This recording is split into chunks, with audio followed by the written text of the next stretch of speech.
అలా ఇద్దరు కలిసి కుట్ర చేస్తున్నారు.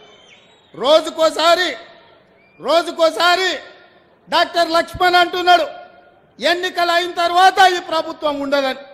నేను అడగదలుచుకున్న డాక్టర్ లక్ష్మణ్, అయ్యా నీ దగ్గర ఉన్నది 8తోని ప్రభుత్వాన్ని ఎట్లా ఏర్పాటు చేస్తావు చెప్పని నేను అడుగుతున్నాను. అంటే బీఆర్ఎస్ బీజేపీ ఒక్కటై కుమ్ముకై కుట్ర చేసి ఈ ప్రభుత్వాన్ని పడగొట్టాలన్న ఆలోచన చేస్తున్నారు.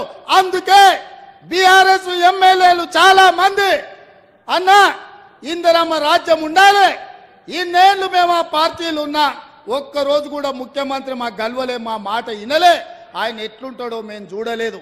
కానీ మీ ప్రభుత్వం వచ్చిన తర్వాత మీ మంత్రులు సచివాలయంలో ఉండరు, మీరు ఇంటికి వచ్చినా కలుస్తున్నారు, సచివాలయంలో కలుస్తున్నారు, పేదల్ని కలుస్తున్నారు, కార్యకర్తల్ని కలుస్తున్నారు, ఆడబిడ్డల్ని కలుస్తున్నారు, అధికారులను కలుస్తున్నారు, సమీక్షలు చేస్తున్నారు, అభివృద్ధి చేస్తున్నారు. 5 ఏళ్ళు మీ ప్రభుత్వాన్ని కాపాడే బాధ్యత మాది అని బీఆర్ఎస్ ఎమ్మెల్యేలు వచ్చి అందరు నాకు కలిసి చెప్పిపోతున్నారు. ఒకవేళ నేను అనుకుంటే గేట్లు తెరిస్తే కేసీఆర్ నువ్వు నీ అల్లుడు నీ ఇంటోళ్ళు తప్ప మొత్తం కాంగ్రెస్ పార్టీ కండువ కప్పుకొని ఇందిరమ్మ రాజ్యాన్ని కాంగ్రెస్ ప్రభుత్వానికి అండగా నిలబడతారు. ఇవాళ మన మిత్రుడు వెంకట్రావు గారు కూడా ఇక్కడికి వచ్చి మనకు మద్దతుగా నిలబడ్డాడు.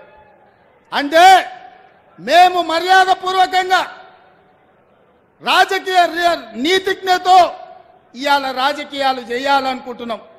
మీరు మా ప్రభుత్వాన్ని పడగొట్టాలనే కుట్ర మోడీ కే